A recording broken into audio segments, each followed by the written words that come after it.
नमस्ते, आप सभी लोगों का स्वागत है आपके अपने चैनल एड्यू एकेडमी पर, जहां पर हम आज से जो है वो हमारा एक और नया सब्जेक्ट भी शुरू करने जा रहे हैं, जो है हमारा सेमेस्टर 4 का, मतलब कि बीकॉम सेमेस्टर 4 के अंदर इकोनॉमिक्स जो है उसके अंदर जितने भी चैप्टर्स है उसको हम लोग यहाँ पे कवर करेंगे। बिफोर योर एग्जाम ये सारा टॉपिक जो है वो कवर हो जाएगा यहाँ पे। तो आज जो है वो हम लोग आपका चैप्टर नंबर जो फर्स्ट है उसके अंदर जो उसका बेसिक टॉपिक है, मतलब कि वो टॉपिक क्या कहना चाहता है, तो आज हम लोग पहले वो चीज़ समझेंगे। तो यहाँ पर अगर मैं बात करूँ तो आपका चैप्टर नंबर 1 जो है वो किस चीज़ को लेकर बनाया गया यहाँ पे, इंटरनेशनल ट्रेड। अब देखो इंटरनेशनल ट्रेड मतलब क्या होता है, तो बेसिकली यहाँ पे दो टाइप के ट्रेड होते हैं। एक होता है हमारा डोमेस्टिक ट्रेड होता है और एक हमारा होता है इंटरनेशनल ट्रेड होता है। तो ट्रेड जो है वो डिपेंड करता है कि आप कौन सा कर रहे हो। यहाँ पे अगर मैं इकोनॉमिक्स के टर्मिनोलॉजी से कहूँ तो international trade stand to tell as an exchange of goods, service and even a capital across the national boundaries. अब देखो यहाँ पर इंटरनेशनल ट्रेड जो है वो क्या होता है कि जैसे कि फॉर एग्जांपल कि यहाँ पर कौन सी चीज़ों का एक्सचेंज करा जाता है। तो सबसे पहले यहाँ पर एक्सचेंज किसका होगा, गुड्स का होगा, फिर किसका होगा, सर्विस का होगा, फिर किसका होगा, कैपिटल का होगा। अगर ये यहाँ पर कहीं भी एक्सचेंज हो रहा है अक्रॉस द नेशनल बाउंड्रीज तो उसको हम लोग क्या बोलते हैं, यहाँ पे इंटरनेशनल ट्रेड बोलते हैं।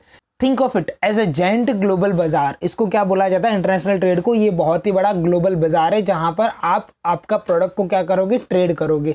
अब यहां पर क्या है कि जब कभी भी कंपनी या तो जब कभी भी country, when a company trades what they have in an abundance for what they lack utilising em for a mutual benefits. अब देखो यहाँ पर कंट्री जब है ये किस चीज को लेकर ट्रेड करती है, कैसे ट्रेड करती है। तो सबसे पहली चीज यहाँ पर बताई गई कि अबंडेंस होता है या तो फिर उसको वहां पर बताया जाता है कि lack of utilisation aimed to be a mutual benefits. अब यहाँ पर क्या होता है कि इंटरनेशनल ट्रेड जब कभी भी दो कंट्रीज के बीच में होता है तो उसके अंदर वहां पे बहुत सारी चीजें जो होती है वो एक दूसरे के साथ हम ट्रेड करते हैं। अब जैसे कि फॉर एग्जांपल अगर मैं बात करता हूं इंडिया की, तो इंडिया यहाँ पर क्या करता है, एक्सपोर्ट करता है कोई भी चीज को। अब जैसे कि मैं यहाँ पे ले लेता हूँ स्पाइसिस को, India it is a hub of the spices. तो इंडिया क्या करेगा, एक्सपोर्ट करेगा स्पाइसिस को। और उसी के सामने यहाँ पर इंडिया क्या करता है, रशिया से, या तो आप बोल सकते हो कि दुबई से,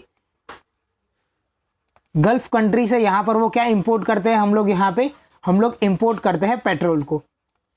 तो इस तरीके से यहाँ पर क्या होता है, ट्रेड होता है कि दो कंट्री के बीच में जब कभी भी ज्योग्राफिकल बाउंड्रीज को क्रॉस करके वहां पे कभी भी ट्रेड करा जाता है तब हम उसको क्या बोलते हैं, एक हम लोग उसे क्या कहेंगे, इंटरनेशनल ट्रेड। तब ये जो भी हमारा इंटरनेशनल ट्रेड है, तो ये जो इंटरनेशनल ट्रेड होगा उस कब होता है ये, तो यहाँ पे देखो जैसे कि फॉर एग्जांपल जो फॉरेन की कंट्रीज है उन लोगों के पास स्पाइसेस नहीं है और हमारे पास यहाँ पे पेट्रोल के इतना सारा सोर्स नहीं है, तो हम लोग यहाँ पर क्या करेंगे, एक्सपोर्ट इंपोर्ट कर लेंगे दोनों चीज़ों को। तो इस तरीके से इंटरनेशनल ट्रेड क्या है, रोल प्ले करता है। अब इसका अगर मैं आपको फॉर्मल डेफिनेशन बताऊँ तो international trade refer to a cross border movement of goods. मतलब क्रॉस बॉर्डर यानी कि जो इंडिया की या तो फिर फॉरेन कंट्रीज की जो बाउंड्रीज होती है उसके दोनों के बीच में जब ट्रेड होता है तब उसको हम लोग क्या बोलते हैं, इंटरनेशनल ट्रेड बोलते हैं। या तो फिर वो गुड्स का हो सकता है, सर्विस का हो सकता है, या तो फिर कोई प्रोडक्शन का हो सकता है जिसके अंदर लेबर, लैंड, कैपिटल, टेक्नोलॉजी कुछ भी हो सकता है बिटवीन दी कंट्रीज, तब हम उसको क्या बोलेंगे यहाँ पे, इंटरनेशनल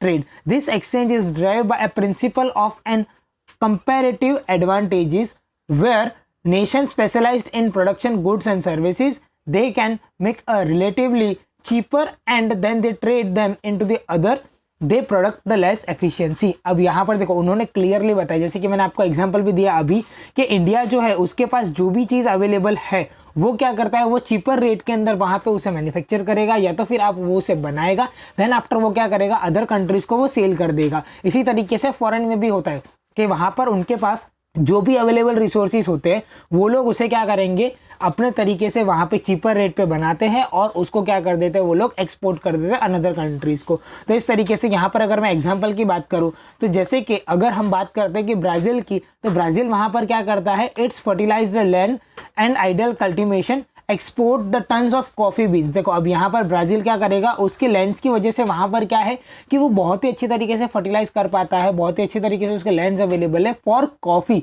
तो वो यहाँ पर क्या करेगा, कॉफ़ी को वो एक्सपोर्ट करेगा वाइल इंपोर्टिंग एन इलेक्ट्रॉनिक्स या तो technology giant like south Korea. देखो अब इस तरीके से, जैसे कि साउथ कोरिया के पास वहां पर क्या है, technology, it is a hub of the technology. तो वहां पर क्या बोला जाता है कि साउथ कोरिया से वो क्या ले लेगा, वहां पे टेक्नोलॉजीज को वहां से वो ले सकता है। तो इस तरीके से और भी बहुत सारे एग्जांपल्स यहाँ पे देके रखे कि इटली क्या करता है, वहाँ पे अलग अलग काम करता है, लग्जरी प्रोडक्ट्स या क्लोथ्स बनाता है। उसी के सामने इंडिया हम लोग क्या करता है, यहाँ पे उसको कॉटन जो है वो इंपोर्ट करते हैं। तो इस तरीके से यहाँ पर क्या है कि बहुत ही अलग अलग 3-4 एग्जांपल्स देके रखे हैं, इसको आप रिफर कर सकते हो। ये जो पर्टिकुलर पीडीएफ है ये मैं अपने डिस्क्रिप्शन में अटैच कर दूंगा, तो आपके रेफरेंस के लिए ये वहाँ पे काम आ सकता है। अब नेक्स्ट अगर मैं बात करता हूँ कि understanding an international trade is a crucial for navigating the complex and the in connect world economy. अब यहाँ पर क्या बोला है कि जिस तरीके से यहाँ पर बताया गया है कि इंटरनेशनल ट्रेड क्या होता है, तो ये बहुत ही बड़ा एक क्रूशियल चीज़ है, मतलब कि छोटी सी चीज़ नहीं। क्यों? बिकॉज इसको नेविगेट करना the complex and an interconnected world economic, जो इंटरनेशनल ट्रेड है वो क्या करता है, हर एक कंट्री की इकोनॉमी को एक दूसरे के साथ कनेक्ट करने के लिए वो वहाँ पे कैपेबल रहता है। क्यों कनेक्ट करता है? बिकॉज देखो its impact on the economic growth, वो क्या करेगा, इकोनॉमिक ग्रोथ पे भी इम्पैक्ट करेगा। मतलब कि वो चाहे इंडिया की कंट्री होती है या तो फिर आप बात कर सकते हो अनदर कंट्रीज हो सकती है, वहाँ पे कंज्यूमर वेलफेयर होता है। नेक्स्ट एंड बोला है ग्लोबल डायनामिक्स, मतलब कि यहाँ पर क्या है कि हम जब हमारा प्रोडक्ट जो है हम कभी दूसरी कंट्रीज को देते हैं तो उसके अंदर वहाँ पे जो भी पर्टिकुलर प्रोडक्ट है उसकी वहाँ पर क्या होगी, ग्लोबल डायनामिक्स बढ़ेगी, मतलब कि उसका डिमांड बढ़ता जाता है। Make it's an fascinated and even evolving field to study. अब यहाँ पर क्या है, बहुत ही फैसिनेटेड चीज़ है। देखो इंटरनेशनल ट्रेड जो है और इवॉल्व फील्ड टू स्टडी, मतलब कि यहाँ पर ये जो पर्टिकुलर चीज़ है वो सिर्फ और सिर्फ एक वर्ड नहीं है इंटरनेशनल ट्रेड, यहाँ पर ये एक बहुत ही बड़ी स्टडी है। Remember this is a glimpse, ये सिर्फ और सिर्फ यहाँ पर क्या थी जो मैंने आपको ऊपर समझाया, it is a gleam only. अब इसके अंदर इसी तरीके से वहाँ पर क्या होता है, बहुत सारे इंटरनेशनल ट्रेड्स के वहाँ पर टर्म्स एंड कंडीशंस होते हैं, बहुत सारे ऑथर्स ने इसके ऊपर वहाँ पे कुछ लिखा है, मतलब कि कहीं ना कहीं देखोगे तो मार्शल्स ने भी कुछ लिखा गया है और भी बहुत सारे ऑथर्स ने इन सारे टॉपिक्स के ऊपर बहुत सारी चीज़ें लिखी गई है। तो वो सारी चीज़ें हम हमारे आने वाले लेक्चर्स के अंदर समझेंगे कि मतलब किस तरीके से किस किस लोगों ने क्या क्या पॉइंट ऑफ व्यू अपने रखे हैं इस पर्टिकुलर इंटरनेशनल ट्रेड के ऊपर।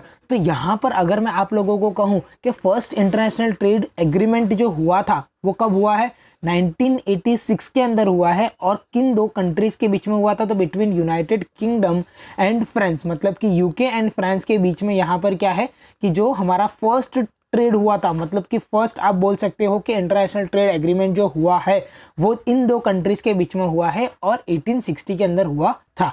तो इस तरीके से यहाँ पर आज जो हमने समझा वो क्या समझा कि सिर्फ इंटरनेशनल ट्रेड मतलब क्या होता है और इंटरनेशनल ट्रेड किस तरीके से परफॉर्म करा जाता है। तो मिलते हैं अपने नेक्स्ट लेक्चर में जहाँ पर हम इसी टॉपिक्स को लेके, मतलब कि इसी इंटरनेशनल ट्रेड का जो हमारा चैप्टर है इसको लेके हम लोग आगे और भी इसके टॉपिक्स को समझेंगे, जैसे कि मेरिट्स हो गए, डीमेरिट्स हो गए, या तो ऑथर्स की जो डेफिनेशंस होती है उन सारी चीज़ों को हम यहाँ पे समझेंगे। तब तक के लिए आप इस चैनल को कर दो सब्सक्राइब, अपने फ्रेंड्स के साथ शेयर्स। मिलते हैं अपने नेक्स्ट लेक्चर में। Thank you so much.